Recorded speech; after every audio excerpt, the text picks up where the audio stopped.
Welcome back to our channel guys. और जैसे कि हमने आपको बताया था हमारा पिछला इंट्रो में हमारा शो द रिफ्लेक्टिंग मिरर, जिसमें हम यूट्यूब पे और मास मीडिया पे जितनी भी मिस इन्फॉर्मेशन फैलाई जा रही है, गलत न्यूज़ बताया जा रहा है, हम उनको एक लॉजिकल तरीके से एनालाइज करेंगे और आपके सामने रखेंगे और आप जज कर सकते हो कि ये सही है या गलत है। आज के लिए हमने चूज़ किया है let's see ex Muslim Zafar heretic, और इनका वीडियो है 7 questions. This video is only for Muslims and we happen to be Muslim, तो हम इस चीज़ का रिप्लाई कर देंगे, देखेंगे भाई सवाल क्या है। और मेरा नाम है फ़हाद और भाई हैं फैज़ान। यस, तो मैं और फैज़ान भाई ये वीडियो देखेंगे और आपके सामने एनालिसिस करेंगे और आप बता सकते हो कि क्या जफ़र भाई सही बोल रहे थे या हम लोग सही बोल रहे हैं या कोई तीसरा ओपिनियन है जो सही है और मैं और जफ़र भाई दोनों गलत है। राइट, सो चालू करते हैं। Thank you so much. एक मैसेज दुनिया के मुसलमानों के लिए। आदाब अजीज़ भाइयों, मैं हूं ज़फ़र, एक एथीस्ट, एक इंसान और एक फ्री थिंकर। मुफ्ती और मौलानाओं के खुतबे तो आपने बहुत सुने होंगे, आज एक मुल्हिद के ख्यालात भी सुन लीजिए। मेरी बाकी वीडियोस शायद आपको हर्ट करें, इसलिए ये स्पेशल वीडियो बनाने की ज़रूरत पड़ी। इस वीडियो में हम बेसिक बातें करेंगे और इस्लाम को कुछ लॉजिकल और इंसानियत के तराजू पर तोलेंगे। आपसे गुजारिश है कि कुछ वक्त देकर आज ये वीडियो लास्ट तक ज़रूर देखें। आज आप सभी से बात करनी है ताकि आप मेरा नज़रिया समझ सकें। सबसे पहले तो मैं कोई शैतान नहीं जो आपके ईमान को खा जाए। मैं कोई बेईमान नहीं जो ईमान का सौदा करे।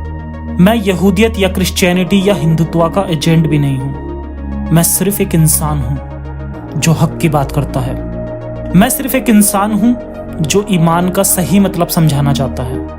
मैं सिर्फ एक इंसान हूं जो इंसानियत का मतलब समझाना चाहता है। आज मैं कोशिश करता हूं आपके कुछ सवालों के जवाब देने की जो अक्सर मेरे मन में भी होते थे जब मैं आपकी तरह एक पक्का ईमान रखने वाला मुसलमान था, और जब किसी को इस्लाम के खिलाफ बोलते देखता था तो सोचता था। तो ये चीज़ मेरे को भाई की बहुत अच्छी लगी कि उन्होंने ना स्टार्ट के 50 सेकंड के अंदर ही अपना पोजीशन क्लियर कर दिया। 44 सेकंड जब अभी वीडियो स्टार्ट हो गया और उन्होंने बता दिया कि मैं मुल्हिद हूँ, मैं एथीस्ट हूँ। तो उन्होंने अभी कहा है कि एक एथीस्ट के ख्यालात सुनिए, अभी देखते हैं एथीस्ट के ख्यालात क्या है। लेकिन उससे पहले एक छोटी सी चीज़ मैं क्लियर करना चाहूँगा कि एथीस्ट के ही मुताबिक, राइट, एथीस्ट को पता नहीं है कि थॉट्स आते कहाँ से। मतलब वो लोग बोलते हैं कि ऑफकोर्स ये बात तो अग्री करते हैं कि दिमाग से आते हैं। उनका बोलना ये है कि किसी के पास फ्री विल नहीं होती, दिमाग में थॉट्स कहाँ से आते हैं उनको पता नहीं। अच्छा, हाँ, तो वो बोलते हैं कि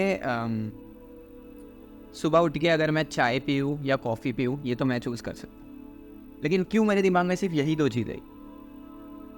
अच्छा, हाँ, मेरे दिमाग में बियर क्यों नहीं आया या अल्कोहल क्यों नहीं आया। तो सिर्फ चाय और कॉफ़ी आना ये मेरे कंट्रोल में नहीं है, और ये बकौल उनके एक एथीज़म के बहुत बड़े प्रोपोगेटर है सैम हैरिस, उन्होंने लिखा है कि ये यूनिवर्स के ज़रिए आता है। अच्छा, राइट, तो ये भी एक कॉन्सेप्ट आगे समझाएंगे, लेकिन मैं ये इसलिए बोल रहा हूँ क्योंकि भाई ने बोला कि एक एथीस्ट के ख्यालात सुन लो, एक मुल्हिद के ख्यालात। तो भाई मुल्हिदों के तो ख्यालात ही नहीं होते, ये मुल्हिदों का खुद का मुकदमा है। आप लोग हालात आया कैसे? आए कहाँ से? तो वो मतलब ये भी मानना है कि किसी का भी थॉट उसका ओरिजिनल थॉट नहीं है, वो यूनिवर्स का थॉट है। समझ रहे हो? अच्छा, ये बात है। तो मुल्हिद के ख्यालात हम सुन तो ले बेशक, लेकिन अगर मैं मुल्हिद होता तो नहीं सुनता क्योंकि आपके ख्यालात है ही नहीं। तो ठीक है, चलो आगे बढ़ते हैं। फिर भाई का पहला क्वेश्चन लेते हैं। सबको अपना अपना मजहब फॉलो करने दो, क्यों नफरत फैला रहे हो किसी मजहब की कमियां दिखाकर? कमियां तो सभी रिलीजन्स में हैं। अक्सर ये सवाल मैं भी पूछता था और आज इसका जवाब देना चाहता हूं। इंसान की अच्छाई कोई मजहब तय नहीं करता।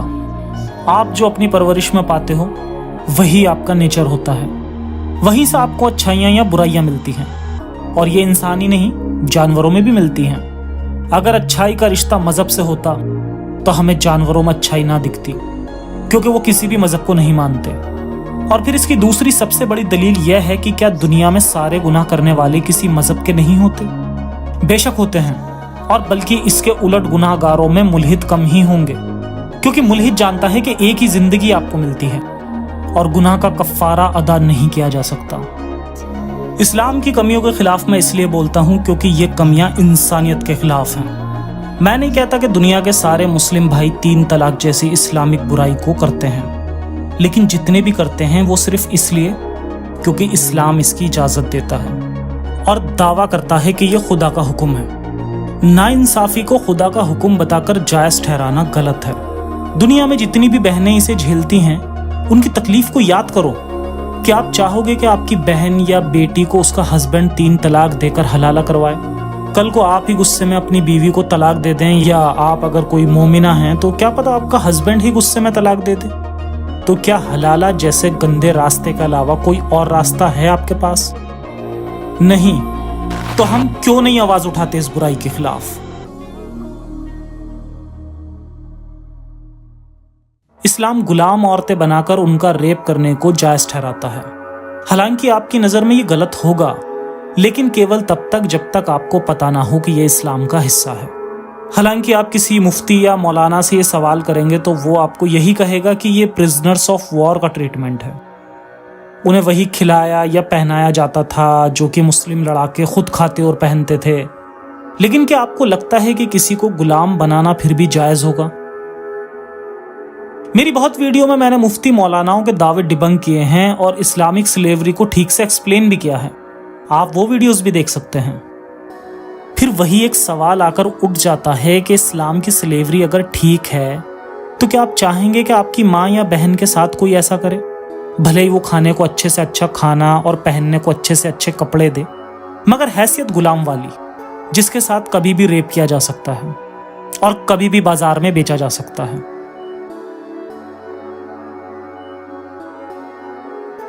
बहुत सारे मेरे मुस्लिम भाई कहते हैं कि मैं नफरत फैला रहा हूं।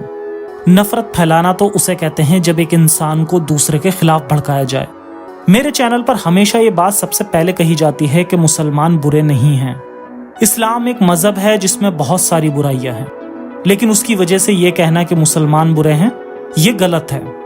इंसानियत को मानने वाला इंसान कभी नफरत नहीं फैलाएगा, बल्कि अगर मैं ये कहूं कि नफरत तो इस्लाम फैलाता है तो ये ज्यादा सही बात है। कैसे? आइए समझते हैं। इस्लाम में आपको काफिरों से नफरत सिखाई जाती है।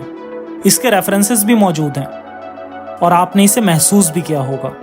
भले ही आपके घर वाले और आप इस मामले में अलग ख्यालात वाले हों, लेकिन मैं दावे के साथ कहता हूं कि आपने इसे अपने परिवार, रिश्तेदारों या दोस्तों में कहीं ना कहीं इस बात को महसूस जरूर किया होगा।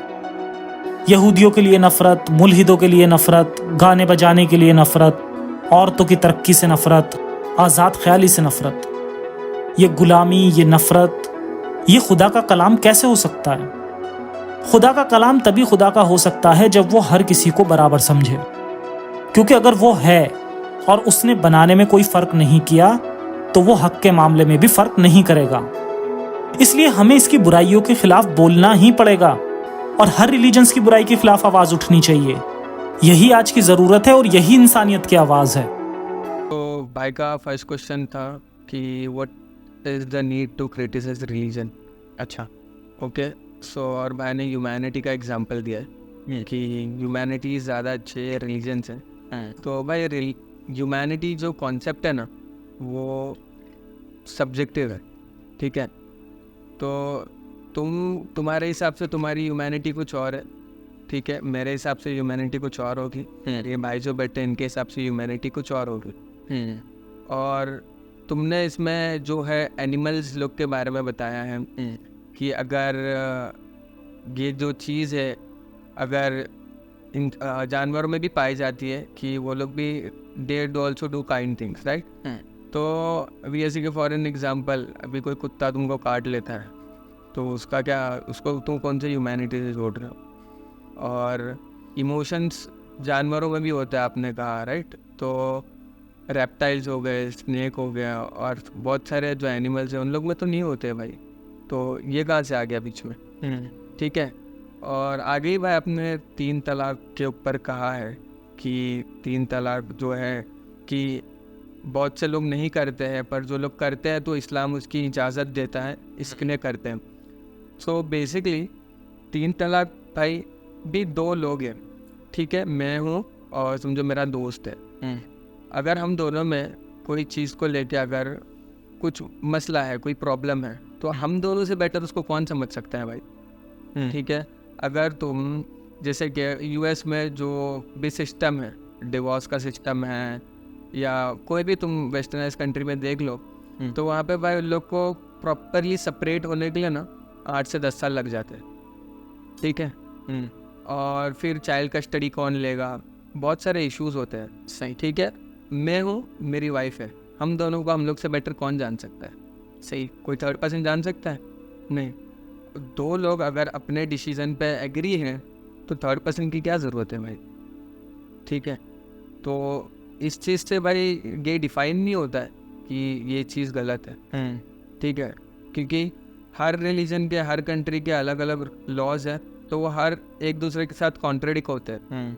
ठीक है, तो तुम्हारे हिसाब से तो भाई सभी गलत है फिर, और सभी गलत है तो तुम ही कोई सोल्यूशन लेके आ जाओ, ये ऐसा नहीं ऐसा होना चाहिए। ठीक है, दूसरी बात तुमने बात की है स्लेवरी की, तो भाई अभी 21st सेंचुरी में पूरे all over the world globally जितने भी मुस्लिम्स हैं, कोई स्लेवरी प्रैक्टिस कर रहा है?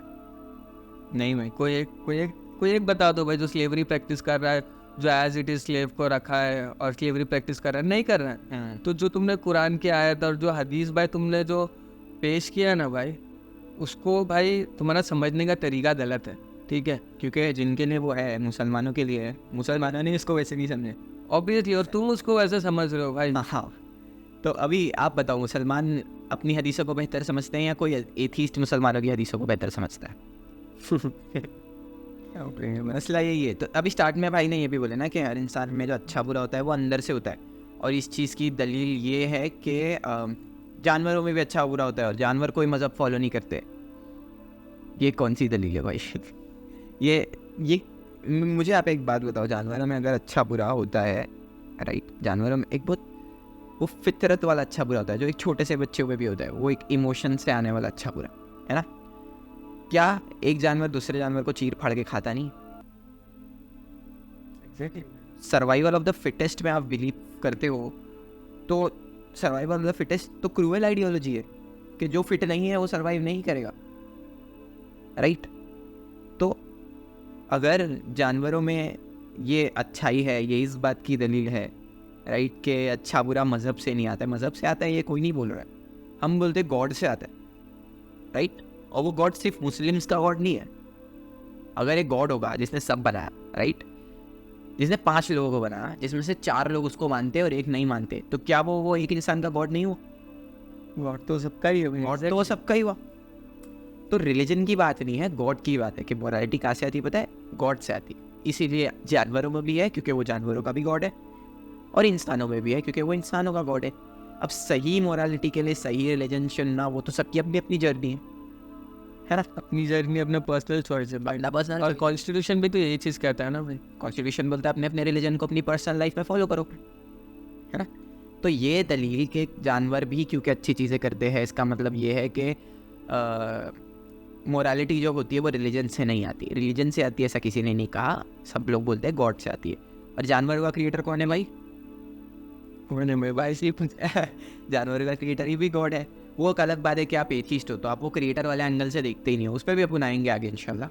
फिलहाल के लिए आपका जवाब ये है। एक और सवाल था जो अक्सर लोग मुझसे करते हैं, और एक वक्त मैं भी यही सोचता था, रिलीजन्स के रूल्स लोगों को बांधे रखते हैं अच्छा काम करने के लिए। जफर, तुम गलत कर रहे हो उन्हें दीन से भटका कर। जी नहीं, मैं नहीं मानता ये बात। अगर आप इस्लाम की जन्नत के हूरों के लालच या दोज़ख की आग के डर से अच्छे हो तो आप सचमुच अच्छे इंसान नहीं हो, क्योंकि अच्छा इंसान तो वो होता है जो बिना किसी डर या लालच के अच्छा हो, जो बिना किसी रिवॉर्ड या पनिशमेंट के इंसानियत को माने। और मैं लोगों को भटका नहीं रहा, बल्कि उन्हें सीधे रास्ते पर लाना चाहता हूँ, क्योंकि भटके हुए तो वो मजहब की वजह से हैं। यहाँ मजहब अगर हमें गलत की पहचान सिखाता है तो वही मजहब गुनाह करने के बाद उस गुनाह से पाक होने का रास्ता भी देता है। जैसे कत्ल करके कफ़ारे के तौर पर एक गुलाम आज़ाद कर दो, रमज़ान में खुदा को दिल में बसाकर रोज़े रख लो तो पिछले सब गुनाह माफ़, कसम खाकर उससे बेहतर कुछ लगे तो कसम तोड़ दो, कफ़ारा अदा कर दो। अरे क्यों भाई, ऐसे कैसे आपके बड़े बड़े गुनाह माफ़ हो जाएंगे? गलती के बाद इंसान के अंदर एक गिल्ट होता है, वो गिल्ट तो खुदा ने माफ करके छीन ही लिया। अब इंसान फिर गलती पर गलती करेगा और फिर से माफी मिल जाएगी। तो क्या जरूरत है हमें ऐसे कायदे कानूनों की जो हमें फिर से गलती करने का मौका देते हैं? दूसरी तरफ अगर आप इंसानियत को देखें तो ये आपको दूसरा गुनाह करने का मौका नहीं देती, ये आपके दिल में गिल्ट डाले रखती है। भाई का सेकंड पॉइंट ये है कि अच्छा इंसान वो होता है जो बिना किसी डर के अच्छा हो। बात बोलने में बहुत अच्छी लगती है मुजफ्फर भाई। एक चीज़ जो मैंने आपसे नोटिस किया हूँ कि आप सिंसियर साउंड कर रहे हो। सिर्फ ये एक वीडियो को देख के जजमेंट कर रहा हूँ, आपके दूसरे वीडियोज़ का मेरे को पता नहीं। आप सिंसियर साउंड कर रहे हो तो मैं एकदम लॉजिकली आपको ये समझाने की कोशिश करता हूँ। अच्छे लोग सिर्फ इसलिए अच्छे होते हैं क्योंकि उन्हें किसी चीज़ का डर नहीं होता कि अगर वो अच्छे नहीं हुए तो उनको वो चीज़ ख़त्म कर देगी, तबाह कर देगी, नुकसान पहुंचाएगी। ठीक है, अगर आज इंडिया में मर्डर लीगल हो जाए, अगर आज इंडिया में रेप लीगल हो जाए एक दिन के लिए, एक दिन के महीने, सिर्फ एक दिन के लिए, राइट, तो आपके हिसाब से क्या होगा? कंप्लीट सोशल डिसऑर्डर हो जाएगा, राइट। कितने सारे मर्डर्स हो जाएंगे, कितने सारे वो हो जाएंगे। तो ये सारे लोग जो मर्डर नहीं कर रहे हैं लॉज की वजह से, राइट, ये सब बुरे इंसान हैं? We can't say that. एक लॉ का, एक पनिशमेंट का, एक रिवॉर्ड का एग्जिस्ट करना इसलिए नहीं होता है कि कोई इंसान अच्छा है या बुरा हो। उसका एग्जिस्ट करना इसलिए होता है कि अगर कोई बुरा है तो उसको ये सज़ा मिलेगी और अगर कोई अच्छा है तो उसको ये रिवॉर्ड मिलेगा। ये ज़रूरी होते हैं और अगर ये नहीं होंगे तो सोशल डिसऑर्डर हो जाएगा, राइट। तो उसी तरीके से अगर कोई लॉ है कि मर्डर करने पर फांसी होगी, राइट, मैं ये सोसाइटी से एक्सपेक्ट नहीं कर सकता कि मैं ये लॉ हटा दूँ कि मर्डर करने पे फांसी होगी और एक उनको रोज़ एक घंटे की स्पीच दूँ कि मर्डर करना बहुत बुरी चीज़ है, मर्डर करना बहुत बुरी चीज़ है, तुमको मर्डर नहीं करना चाहिए। मुझे आप एक बात बताओ, कौन से चोर को बचपन से सिखाया जाता है कि चोरी करो? कौन से रेपिस्ट को बचपन से बोला जाता है कि रेप करो? सबको बचपन से ये बताया जाता है कि गलत है भाई, बट फिर भी कितने रेप्स होते हैं, राइट। तो लॉ रखना ज़रूरी है। आप बोल रहे हो कि लॉ हटा दो, पनिशमेंट हटा दो, जहन्नम का डर हटा दो। क्यों हटाए? आप फांसी का डर हटा सकते हो एक दिन के लिए इंडिया से? हम चाहेंगे कि नहीं हटे, लेकिन आपके हिसाब से तो हट जाना चाहिए क्योंकि वो भी भाई ऐसी चीज़ से बोल रहे हैं जो खुद बिलीव ही नहीं करते, राइट। आपने पहले बताया कि इसके बाद आप एथिस्ट हो, तो आपके अंदर तो पद्मा ही नहीं है, मतलब खुदा ही नहीं है। हाँ, ना खुदा है तो फिर जन्नत जहन्नम भी नहीं है। और फिर भाई को प्रॉब्लम इस बात से हुई कि खुदा जो है वो हर चीज़ को बुरा और अच्छा बोलता है, तो हर चीज़ के लिए माफ़ी क्यों रख कर रखा है खुदा है? ऐसा कौन सा खुदा है जो गुलाम आज़ाद करो तो माफ़ हो जाएंगे? ये गलत है आपके हिसाब से। मेरे भाई आप क्या कर रहे हो पता है? आप नेचर ऑफ गॉड पे बात कर रहे हो जबकि आप एग्जिस्टेंस ऑफ गॉड में बिलीव नहीं करते। मैं तुमको एक चीज़ बताता हूँ, समझो मैं दीवारों से बात करता हूँ। मैंने दीवार का नाम रखा हूँ अरबाज, और मैं उसके बारे में बता रहा हूँ कि यार ये अरबाज को ऐसा करना ही नहीं चाहिए, ये अरबाज है ना मुझसे बात ही नहीं करता है, ये वो। तो आप मुझे क्या बोलोगे? भाई अरबाज एग्जिस्ट ही नहीं करता है, समझ रहे हो? वही तरीके से आप यही बात पे क्लियर नहीं हो कि गॉड एग्जिस्ट करता है और आप उसके नेचर पे सवाल उठा रहे हो। अगर गॉड एग्जिस्ट करता है तो आप उसके नेचर पे सवाल नहीं उठा सकते। जैसे कि अगर अरबाज सच में एक इंसान है जो मेरा दोस्त है ना, जो बहुत सिगरेट पीता है, तो क्या मेरे सवाल उठाने से कि यार अरबाज बहुत सिगरेट पीता है, अरबाज एग्जिस्ट करना बंद हो जाता है? एग्जैक्टली। मेरा अरबाज पे कोई कंट्रोल ही नहीं है। क्यों? क्योंकि गॉड एग्जिस्ट करता है। तो अब मैं अरबाज के नेचर पे सवाल उठा के ये क्लेम नहीं कर सकता कि अरबाज नहीं है, या अरबाज का जो उसके लॉज हैं, मोरालिटी है, गलत है। क्यों? क्योंकि एग्जिस्ट तो करता है भाई। एग्जिस्टेंस इस्टेब्लिश हो गई तो मैं उसको मेरे मोरालिटी से जज नहीं करूँगा। अरबाज के नज़दीक सिगरेट पीना अच्छी बात होगी, उसका ब्रेकअप हुआ रहेगा, उसको सिगरेट पी के सुकून मिला होगा, उसको सिगरेट पी के अच्छा लगा होगा, है ना, अपने आप को सेरोटोनिन मिले, डोपामिन मिले, इसीलिए सिगरेट पीता होगा। मेरे नज़दीक गलत है।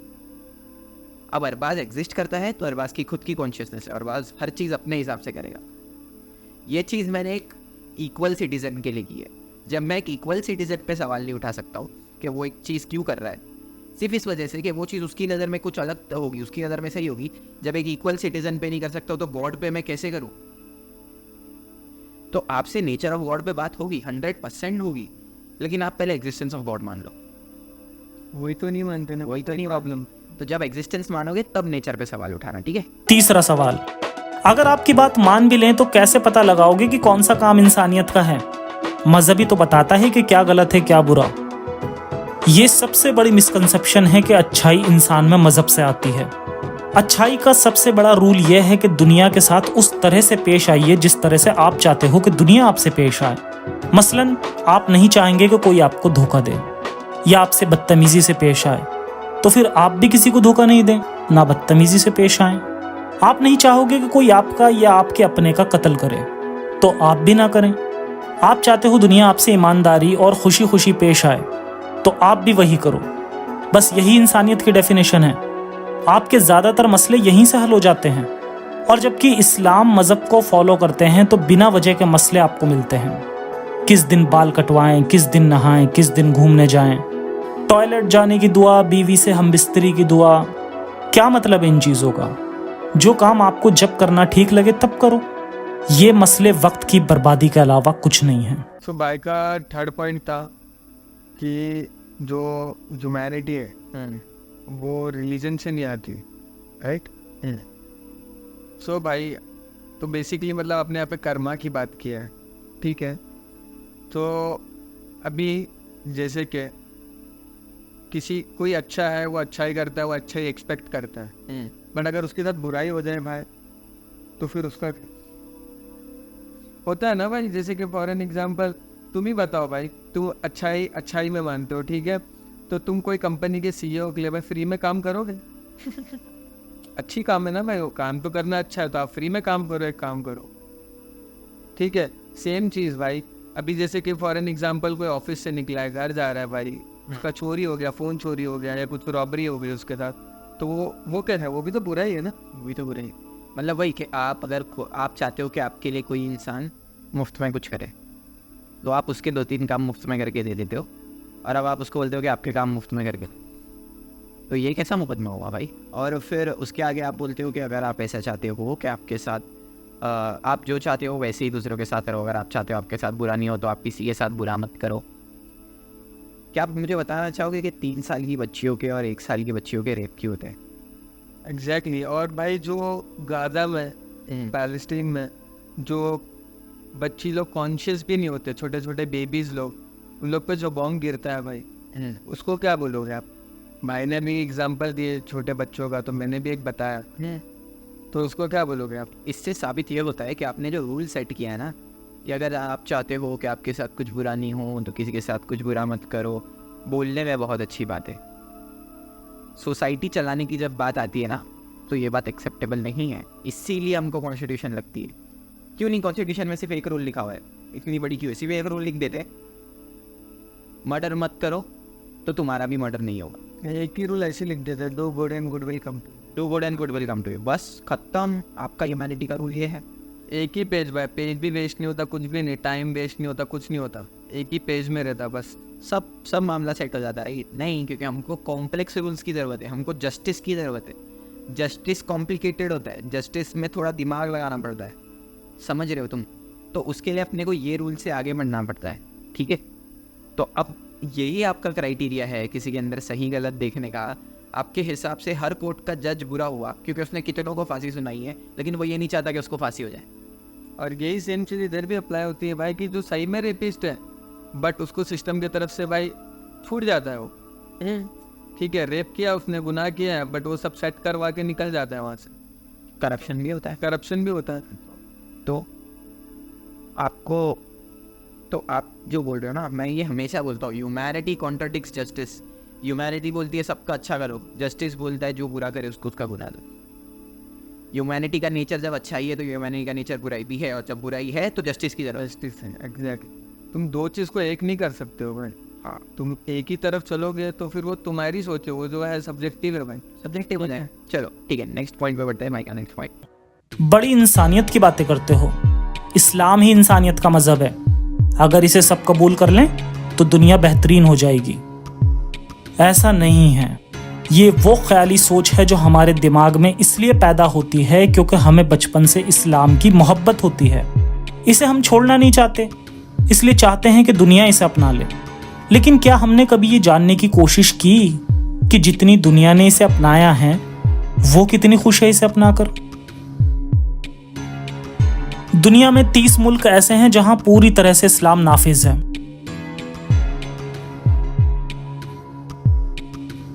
जबकि हैप्पी इंडेक्स में देखा जाए तो यही मुल्क लिस्ट में बहुत नीचे नजर आते हैं।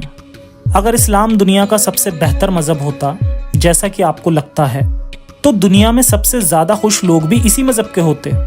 लेकिन ऐसा नहीं है, बल्कि उन मुल्कों के लोग दुनिया में सबसे खुश हैं जहां लोग किसी मजहब को नहीं मानते। तो जफ़र भाई ने यहाँ पे बात किए हैं कि अगर इस्लाम को लोग एक्सेप्ट कर लें तो सब चीज़ परफेक्ट हो जाएगा बेसिकली। और फिर भाई ने एक ग्राफ बताया यहाँ पे कि वो ग्राफ में ऐसा है कि जो कंट्रीज़ है, इस्लामिक कंट्रीज़ है और जो नॉन इस्लामिक कंट्रीज़ है, दोनों का ग्राफ बताया उन्होंने। और जो कंट्रीज़ में इस्लाम प्रैक्टिस नहीं होता है वो ज़्यादा हैप्पी है, हैप्पीनेस इंडेक्स बताया भाई ने यहाँ पे। तो भाई ये जो चीज़ आपने बताई है ना, ये आपने फिर से ना सब्जेक्टिवली बात की, ठीक है। अभी मेरे नज़दीक प्री मैरिटल सेक्स जिना करना गलत है, वह मैं हराम मान, ठीक है, मेरे लिए गलत है। बट भाई ये चीज़ दूसरे के लिए भाई गलत नहीं है ना। अभी तुम एथिस्ट हो, जब कोई ये चीज़ कर रहा है उसके लिए तो ये सही है, वो खुश होगा करके, एग्जैक्टली। पर वही चीज़ भाई हम करेंगे जो मुस्लिम एज ए बिलीव करता है, उसके लिए वो गलत होगी।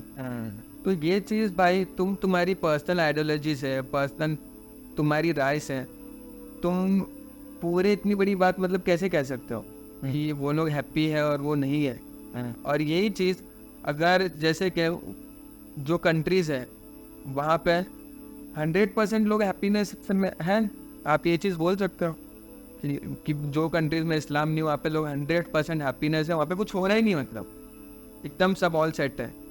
नहीं ना भाई, तो तुम सब्जेक्टिव की बात क्यों करते हो? एग्जैक्टली। प्लस ये हैप्पीनेस इंडेक्स से हमारा क्या लेना देना? हम तो यही बिलीव से आए हैं कि ये दुनिया में हम टेस्ट करने के लिए भेजे गए। फॉर एग्जांपल, जो प्रॉफिट के कंपेनियंस थे वो लोग जब उनके ऊपर कोई टफ टाइम्स नहीं आते थे बहुत टाइम तक ना, तो वो लोग आगे क्या सवाल पूछते थे बताएं कि बहुत टाइम हो गया मेरे ऊपर कोई टफ टाइम नहीं आया है, मेरे ऊपर कोई आजमाइश नहीं आई है, क्या खुदा ने मुझे अपने हाल पे तो नहीं छोड़ दिया? And exactly, but they used to pray like कि उनका रिस्क मतलब इतना ऊपर वाला उन्हें इतना रिस्क ना ले, कम रिस्क दे। रिस्क मतलब पैसे, रिस्क मतलब फूड, ये चीज़ उनको कम चाहिए होती थी। क्यों? क्योंकि उनके दिमाग में ये कॉन्सेप्ट फिट था कि जब भी हम तकलीफ़ में होते हैं हम खुदा के और नज़दीक होते हैं, क्योंकि हम खुदा को ज़्यादा याद करते। तो तकलीफ़ में होना, राइट, हमारे लिए तो वो तकलीफ़ में होना ही एक गुड स्टेट है, हमारा तो आइडियल स्टेट है, राइट। तो आप उस पर कैसे जज कर सकते हो? Exactly, but because we know like this world is a beautiful life. हम एग्ज़ाम लिखने आए हैं, हम एग्ज़ाम लिख रहे हैं, अब वो एग्ज़ाम लिखते टाइम पे हमें खुशी हो रही है, गम हो रहा है, उससे कोई लेना देना नहीं है, हमारा रिजल्ट क्या आएगा उससे लेना देना। ये पूरी दुनिया हमारा एग्ज़ाम है, सिंपल एज दैट। और आप मुझे बताओ कि ये जो फर्स्ट पे जो थी फिनलैंड थी, आई थिंक फिनलैंड में कोई क्राइम्स नहीं होते, फिनलैंड में कुछ बुरा नहीं है अगर वो 100% हैप्पी है तो, या हैप्पीनेस इंडेक्स में ऊपर है तो। इससे क्या आपके आइडियोलॉजी के हिसाब से तो भाई उधर एकदम ऑल सेट है वहाँ पे। हाँ, नहीं कमाने की भी ज़रूरत नहीं, कमाने भी घर पे आ जाए। चलो ठीक है, नेक्स्ट पॉइंट पे जाते हैं भाई। नेक्स्ट पॉइंट, 5वां सवाल, इस्लाम में अगर बुराइयां हैं तो क्या हुआ, अच्छाइयां भी तो हैं, आप उनकी बात क्यों नहीं करते? मुझे लगता है कि अच्छाइयों की बात करके कोई फायदा नहीं, क्योंकि पहली बात तो इस्लाम अच्छाई सिर्फ आपसी भाईचारे के लिए ही सिखाता है, दुनिया के सभी लोगों को साथ लेकर नहीं चलता। इस पर मैं कभी पूरी डिटेल्ड वीडियो लाऊंगा, लेकिन अभी के लिए एक एग्जाम्पल यह है कि इस्लामिक मदद यानी सदका, ज़कात और फितरा ये कभी भी नॉन मुस्लिम को नहीं दिया जा सकता, चाहे आपके पास गरीब मुसलमान रहता ही ना हो। तो क्या फ़ायदा ऐसी अच्छाई का जो दुनिया में सबके लिए ना हो, जबकि आप ये भी मानते हो कि बाकी लोगों को भी उसने ही बनाया है और उन्हें गैर मजहब में पैदा करने वाला भी वही है। दूसरी बात, अगर फिर भी आपको अपनी परवरिश की वजह से ऐसा लगता है कि इस्लाम सभी के लिए अच्छाई करने को कहता है, तो मान भी लें एक बार को, तो क्या फ़ायदा ऐसी मजहबी अच्छाई का जो मजहबी बुराई के साथ आती हो? मतलब वही बीवी की पिटाई, 3 तलाक, हलाला, नफरतें। इसलिए बेहतर होगा कि इस तरह की मुनाफिकत से दूर रहा जाए। तो पॉज कर दो भाई, इतना सुन के भी कोई इतनी इंटेलेक्चुअल बात भाई कर नहीं रहे। भाई ये बोल रहे हैं कि इस्लाम में बुरी चीज़ें ज़्यादा है, अच्छी चीज़ें कम है, इसलिए मैं बुरी चीज़ों की बात करता हूँ। तो मैं बताया भाई जो पहली 4 बुरी चीज़ें आपने ऊपर बता चुके हो वो तो हम लोग ने आपको ऑलरेडी बता दी है कि जो तरीके से आपका सोचने का नज़रिया इस्लाम को लेकर वो राइट नहीं है भाई, ठीक है। और दूसरी बात, आप पूरे वीडियो में भाई सब्जेक्टिवली बात कर रहे हो, ठीक है। तुम्हारी पर्सनल राय भाई मैटर नहीं करती है इस्लाम के लिए, कि तुम क्या सोच रहे हो तुम नहीं सोच रहे हो, है ठीक है। और जो भी तुम एग्जांपल्स दे रहे हो भाई यहाँ पे, वो सब चीज़ एक सब्जेक्ट के ऊपर है, ठीक है। तुम ये चीज़ तुम सब पे थोप नहीं सकते हो भाई कि ये ऐसा होना चाहिए, ये ऐसा होना चाहिए। जो तुम इंडेक्स फिगर बता रहे हो और ये जो भी चीज़ बता रहे हो, ये तुम्हारा पर्सनल राय है भाई, जो किसी को ना कोई फ़ायदे की नहीं है बेसिकली। प्लस दूसरी बात भाई बोल रहे हैं कि इस्लाम में जो बुरी चीज़ें हैं वो अच्छी चीज़ों से ज़्यादा है, और जो भी अच्छी चीज़ें हैं वो भी सिर्फ आपस के लिए ही है। आपस मतलब एक मुसलमान सिर्फ अपने भाई मुसलमान के साथ ही अच्छा कर सकता है। जैसे कि ज़कात और फ़ितरा जो चैरिटी होती है इस्लाम में, ये सिर्फ एक मुसलमान को ही दे सकता है भाई। 2 कंट्रीज़ है US और UK, जिसमें मुस्लिम्स माइनॉरिटीज़ में है बट उनकी चैरिटी मेजॉरिटी में। Muslims are the most charitable people in US and in UK. सो भाई तो मुस्लिम सबसे ज़्यादा चैरिटेबल है राइट, तो उन्होंने बेसिकली भाई वहाँ पे तो ज़्यादा पॉपुलेशन नॉन मुस्लिम की है, तो चैरिटी उन्हें किया होगा उन्होंने। हाँ, ये तो सिंपल बात है। तो भाई को नहीं समझ रहा था, इसलिए मैं आपको बता दिया। मोस्ट चैरिटेबल पीपल कैसे हुए एक कंट्री में जहाँ पे नॉन मुस्लिम ज़्यादा है मुस्लिम से, अगर आपका बोला हुआ लॉ सही है, राइट। तो वही जो इस्लाम जो बताता है, मुसलमान उसको वैसे नहीं समझे जैसे आप समझे, और आपको हर चीज़ में बुरा दिख गया, हर चीज़ में बुरा दिख गया, और आप एथीज़म की तरफ चलेंगे, राइट। बट कोई मुसलमान को वो नहीं दिखा जो तुम आपको दिखा है, राइट। तो मतलब गलती तो शायद किसी की सोच में थी। और फिर आपके नेक्स्ट 2 क्वेश्चंस भी, बिकॉज इसमें मेरे को कुछ इतना इम्प्रेसिव नहीं लगा भाई, I am so sorry to say. आपके नेक्स्ट 2 क्वेश्चंस हैं, एक कि ह्यूमंस डोंट नीड गॉड। छठा सवाल, तो फिर ये बताओ कि खुदा है या नहीं, ये दुनिया कैसे चल रही है अगर खुदा नहीं है। दूसरा कि अगर अल्लाह सच का खुदा हुआ तो क्या होगा। 7वां सवाल, क्या होगा अगर इस्लाम वाला खुदा ही सच्चा खुदा हुआ। और आपने रीजंस बताए हैं कि अल्लाह सच का खुदा क्यों नहीं हो सकता और इंसान को खुदा की कैसे नहीं ज़रूरत है। तो आप इस पर कुछ बोलना चाहोगे कि इंसान को खुदा की ज़रूरत क्यों। भाई बेसिकली जो खुदा है ना, वो खाली ऐसा नहीं कि हम लोग मुसलमानों के लिए, ठीक है। भाई ने पहले एग्जांपल दिए थे भाई, 5 लोग हैं जिसमें से 4 बिलीव करते, 1 बिलीव नहीं करता, ठीक है। पर वो खुदा उसका भी है, तो ये खुदा पूरी दुनिया का है भाई। ये आपको कौन बोल दिया कि इस्लाम में ये है कि जो मुसलमान है उसी का खुदा है। ये तो आप अपनी तरफ से ला रहे हो ना भाई। एग्जैक्टली। तुम कुछ ऐड कर दोगे भाई जो ऐसी चीज़ हमारे इस्लाम में है ही नहीं, तो उसके लिए भाई हम लोग किसको पकड़े। और पहली बात भाई क्या बोलूँ भाई, आप ही कंटिन्यू। खुदा से छोटे हैं प्रॉफिट, और प्रॉफिट ही रहमतुल लिल आलमीन है, द प्रॉफिट ऑफ एवरीबॉडी सल्लल्लाहु अलैहि वसल्लम। तो जब प्रॉफिट का स्टेटस ही है तो खुदा का तो उनसे बड़ा स्टेटस होना चाहिए, राइट। तो एक बेसिक सा कॉन्सेप्ट है भाई, क्योंकि आप एथीस्ट हो, आपको ये चीज़ जल्दी नहीं समझती। Humans don't need God but you don't believe in God. So अब मैं आपके हिसाब से, हमारे हिसाब से बताता हूँ। हमारा हिसाब ये है, यूनिवर्स का एक क्रिएटर है, creation ex nihilo, right. Creation out of nothing, right, जो बनी तो वो किसने किया, राइट। यूनिवर्स का एक क्रिएटर है। एथीस्ट के पास इस सवाल का जवाब नहीं है कि बिग बैंग कैसे हुआ, बिग बैंग का सोर्स क्या था, बिग बैंग में फोर्स कैसे आई, बिग बैंग ट्रिगर कैसे हुआ, बिग बैंग से पहले क्या था, एटसेट्रा एटसेट्रा, और ऐसी 1000 चीज़ें जिनके पास एथीस्ट का इंटरवीन किसने किया कुछ नहीं पता है भाई, कुछ जवाब नहीं है। God is the creator of the universe. Why do humans need God? Humans need to live, ठीक है। Humans need a place to live, humans need a planet to live. बिना गॉड के तुम यूनिवर्स बना लेते? Can humans make a universe by themselves? No. Second reason why do humans need God, where does morality come from? God. अगर God नहीं होता तो तुम्हारे अंदर मोरालिटी नहीं होती। जानवरों को देखो जो नहीं मानते गॉड्स में, चीर फाड़ के खाते एक दूसरे को, right. That is why humans need God. Why do humans need God? Discipline, right.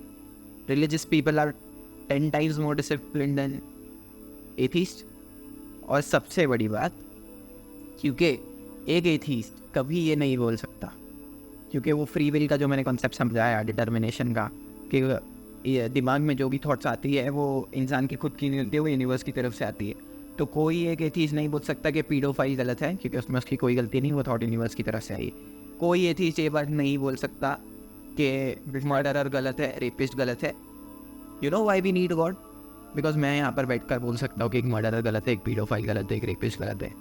You know Y? Because God said so. आप नहीं बोल सकते क्योंकि आपको अपनी थॉट्स का ओरिजिन नहीं पता है। आप मानते हो कि थॉट्स का origin is not you, thoughts का ओरिजिन इज समबडी एल्स।